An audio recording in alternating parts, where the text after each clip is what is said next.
नमस्कार. श्री स्वामी समर्थ सर्वांना. आजच्या व्हिडिओमध्ये तुम्हा सगळ्यांचं खूप खूप स्वागत आहे. स्वामी तुम्हा सगळ्यांना कायम सुखी ठेवू ही स्वामीचरणी प्रार्थना करते आणि आजच्या व्हिडिओला सुरुवात करते. तर आजचा व्हिडिओ असा आहे की आता उद्या आहे शनिवार, तर उद्या आहे भागवत एकादशी. तर एकादशी असल्यामुळे आईने आपल्या मुलांसाठी एक दिवा प्रज्वलित करायचा आहे, ज्यामुळे मुलांची प्रत्येक क्षेत्रामध्ये प्रगती होईल आणि नोकरीमध्ये यश मिळेल.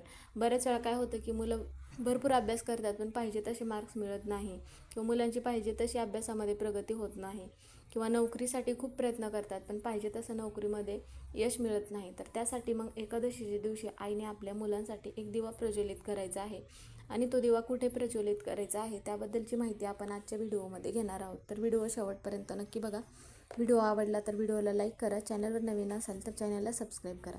आता दरवेळेस काय होतं की मुलं आपली मेहनत तर घेतच असतात पण त्या मेहनतीला पाहिजे तशी साथ मिळत नाही, म्हणून मग ती साथ आपल्या मेहनतीला मिळावी म्हणून आपण काही सेवा उपाय करणे तेवढेच महत्त्वाचे असते. तर आता एकादशी असो किंवा अमावस्या असो किंवा पौर्णिमा असो, त्या दिवशी मग मांसाहार चुकूनही करायचा नाही. कारण की काय होतं की आपण काही सेवा उपाय वगैरे करत असेल तर त्याचं फळ आपल्याला मग मिळत नाही. म्हणून मग आपल्याला काय करायचं आहे, बऱ्याच वेळा आपल्या घरामध्ये मांसाहार केला जातो पण आपण घर शुद्धीकरण करत नाही, म्हणजे घरातील वातावरण पवित्र ठेवत नाही. तर मग त्यावेळेस काय होतं की घरामध्ये नकारात्मकता ऊर्जा निर्माण होते आणि मग ती ऊर्जा निर्माण झाल्यामुळे घरामध्ये सतत काय ना काय वाईट गोष्टी घडत असतात किंवा मुलांवरती त्याचा वाईट परिणाम होतो. तर मग आता घर शुद्धी करण्यासाठी मग काय करायचं आहे, आपल्याला घरामध्ये पाणी घ्यायचं आहे थोडंसं आणि त्या पाण्यामध्ये 2 थेंब गंगाजल टाकायचं आहे आणि ते जे पाणी आहे तर ते पाणी घरात सगळीकडे शिंपडायचं आहे. किंवा मग तुम्ही जर तुमच्याकडे गंगाजल नसेल तर तुम्ही त्यामध्ये 2 थेंब गोमूत्र टाकून पण ते पाणी घरात सगळीकडे शिंपडू शकता. घरामध्ये शिंपडायचं आहे, घराच्या बाहेर शिंपडायचं आहे. यामुळे काय होतं की घरातील आणि घराबाहेरचं वातावरण सकारात्मक तयार होतं, घरातील नकारात्मकता निघून जाते. आणि त्याचप्रमाणे आजच्या दिवशी उंबरठ्याला हळदीचं लेपन करायचं आहे. हळदीचं लेपन केल्यानंतर दरवाज्यावरती कुंकवाने स्वस्तिक काढायचं आहे आणि माता लक्ष्मीची आपल्याला पावलं काढायची आहेत. तर जर तुम्हाला रांगोळीने रंग भरणं वगैरे शक्य होत नसेल तर तुम्ही एका पावलामध्ये हळद आणि एका पावलामध्ये कुंकू पण तुम्ही भरू शकता. कारण की माता लक्ष्मीची कृपा आपल्यावरती आपल्या घरावरती राहावी म्हणून मग आपण आजच्या दिवशी माता लक्ष्मीची पावलं आवर्जून काढायची आहेत. आणि त्याचप्रमाणे आंब्यांच्या पानांचं तोरण लावायचं आहे, कारण की आंब्यांच्या पानांमध्ये नकारात्मकता शोषून घेण्याचं काम करते आणि माता लक्ष्मीला जास्त प्रिय आहे. म्हणून मग आंब्यांच्या पानांचं तोरण आपल्याला लावायचं आहे दरवाजाला.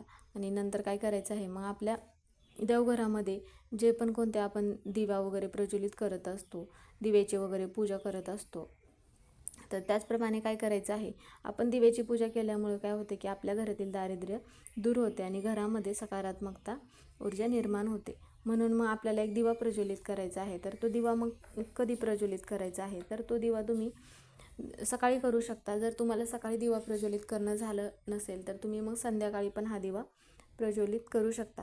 तर त्यासाठी आपल्याला काय करायचं आहे, आता भगवान विष्णूंना म्हणजेच की आजच्या दिवशी माता लक्ष्मी आणि भगवान विष्णूंची एकत्र पूजा केल्यामुळे आपल्या घरामधील दारिद्र्य दूर होते. म्हणून मग भगवान विष्णूंना प्रसन्न करण्यासाठी मग आपल्याला तुळशीपत्र भगवान विष्णूंना अर्पण करायचं आहे. पण आपल्याला ह्या गोष्टीची काळजी घ्यायची आहे की एकादशीच्या दिवशी तुळशीपत्र चुकूनही तोडायचं नाही. एखादं खाली पडलेलं पान घेऊ शकता किंवा तुम्ही मग आदल्या दिवशी पण तुळशीपत्र तोडून ठेवू शकता. तर मग त्यानंतर काय करायचं आहे, तुळशीपत्र अर्पण केल्यानंतर, कारण की आपले जे जगाचे स्वामी आहेत श्रीहरी विष्णू, तर त्यांना तुळस ही सगळ्यात जास्त प्रिय आहे. म्हणून एकादशीच्या दिवशी तुळशीचे पानं अर्पण करण्याला जास्त महत्त्व दिले जाते आणि त्याचप्रमाणे तुळशीच्या झाडाची पूजा करणे पण जास्त शुभ मानले जाते. म्हणून मग संध्याकाळच्या वेळेस काय करायचं आहे, तुळशी मातेला एक तुपाचा दिवा लावायचा आहे. जर तुम्हाला तुपाचा दिवा लावणं शक्य होत नसेल तर तुम्ही तिळाचा किंवा मोहरीच्या तेलाचा लावलात तरी पण चालेल. तर नंतर काय करायचं आहे, ओम नमो भगवते वासुदेवाय नमः असा मंत्र म्हणून तुळशी मातेला आपल्याला 11 प्रदक्षिणा घालायच्या आहेत. यामुळे काय होते की आपल्या घरातील नकारात्मकता दूर होते आणि घरामध्ये सुख समृद्धी प्राप्त होते. माता लक्ष्मीची कृपा आपल्यावरती कायम राहते. म्हणून मग त्यानंतर आपल्याला हा जो दिवा आपल्याला प्रज्वलित करायचा आहे तर तो दिवा आपल्याला तुळशी मातेजवळ प्रज्वलित करायचा आहे. आता जर तुम्हाला सकाळी दिवा प्रज्वलित करणं झालं नसेल तर तुम्ही संध्याकाळी पण करू शकता.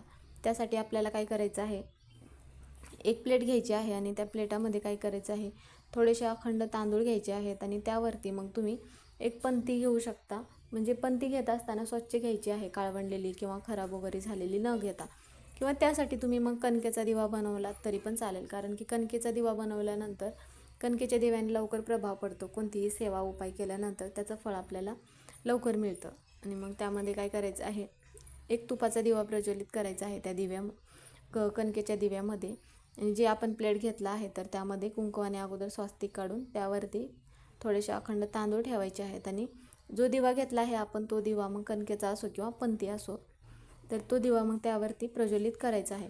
दिवा प्रज्वलित करून झाल्यानंतर दिव्यामध्ये आपल्याला काय करायचं आहे, पिवळी मोहरी टाकायची आहे. आता जर तुमच्याकडे पिवळी मोहरी नसेल तर मग तुम्ही त्यामध्ये 2 फुलं असलेले लवंग टाकू शकता किंवा मग 2 काळी मिरी टाकू शकता. आणि सगळ्यात महत्त्वाचं म्हणजे की त्यामध्ये थोडेसे लवंग टाकायचे आहेत. आता यापैकी तुमच्याकडे कोणतीच वस्तू नसेल तर तुम्ही सगळ्यात महत्त्वाची म्हणजे भीमसेनी कापूर पण त्याच्या पण 2 वड्या टाकलात तरीही चालेल. आणि नंतर काय करायचं आहे, दिव्याची पूजा करायची आहे. आणि दिव्याला म्हणजेच की तुळशी मातेला प्रार्थना करायचं आहे की आपल्या मुलांची ज्या क्षेत्रामध्ये प्रगती होत नाही त्याबद्दल सांगायचं आहे, किंवा मग मुलांना नोकरीमध्ये यश मिळत नाही, जे पण काय असेल त्याबद्दल मग सांगायचं आहे आणि प्रार्थना करायचं आहे. आणि मग तिथे बसून आपल्याला विष्णू सहस्त्रनाम म्हणायचं आहे. आता जर तुम्हाला विष्णू सहस्त्रनाम म्हणणं शक्य होत नसेल तर तुम्ही मोबाईलवरती लावून पण श्रवण करू शकता, ज्यामुळे काय होतं की घरातील इतर व्यक्तींना पण श्रवण करायला भेटेल आणि तुमच्या ज्या पण काय घरातील नकारात्मकता आहेत तर त्या दूर होतात आणि मुलांची प्रत्येक क्षेत्रामध्ये प्रगती होते, नोकरीमध्ये यश मिळतं. आणि नंतर मग आपल्याला तुळशी मातेला 11 प्रदक्षिणा घालायच्या आहेत. आता जर तुमची मुलं मोठी असतील तर मुलांना पण तुम्ही 11 प्रदक्षिणा घालायला सांगायचं आहे. आणि जर लहान मुलं असतील तर तुम्ही स्वतःच मग हा उपाय आईनेच आपल्या मुलांसाठी हा उपाय करायचा आहे. आता उपाय करत असताना, ही सेवा करत असताना जर आईला जर मासिक धर्म असेल तर त्यावेळेस मग हा उपाय करू नका. आणि जर तुमच्या घरामध्ये सुतक वगैरे असेल तर त्यावेळेस पण तुम्ही हा उपाय चुकूनही करू नका. पुढील महिन्यात जी एकादशी येईल त्यावेळेस पण तुम्ही हा उपाय केलात तरीही चालेल.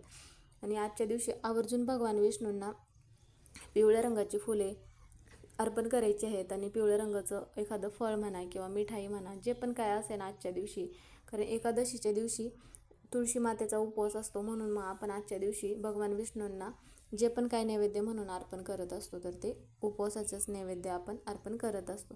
त्यासाठी तुम्ही फळ वगैरे अर्पण केलात नैवेद्य म्हणून तरीही चालेल. आणि नंतर काय करायचं आहे की प्रार्थना करायची आहे आपल्या घरातील ज्या पण काय अडचणी आहेत, समस्या आहेत तर त्या दूर होण्यासाठी. आणि आज मग आपल्याला भगवान विष्णूंना प्रसन्न करण्यासाठी आपण विष्णू सहस्त्रनाम तर म्हणतच असतो, त्याचप्रमाणे नारायण कवचचे पण आपल्याला पठण करायचं आहे. असे केल्यामुळे काय होतं की आपल्या जीवनामधील दुःख, संकटे जे पण काय असेल तर ते दूर होतात आणि आपल्या जीवनामध्ये सुख प्राप्त होते. म्हणून मग आजच्या दिवशी आपल्याला ह्या सेवा, हे उपाय आईने आपल्या मुलांसाठी, आपल्या घरासाठी, आपल्या घराची प्रगती होण्यासाठी आवर्जून करायचं आहे. आजचा व्हिडिओ हा इथेच संपला. व्हिडिओ कसा वाटला कमेंट करून नक्की सांगा. व्हिडिओ पूर्ण बघितल्याबद्दल धन्यवाद.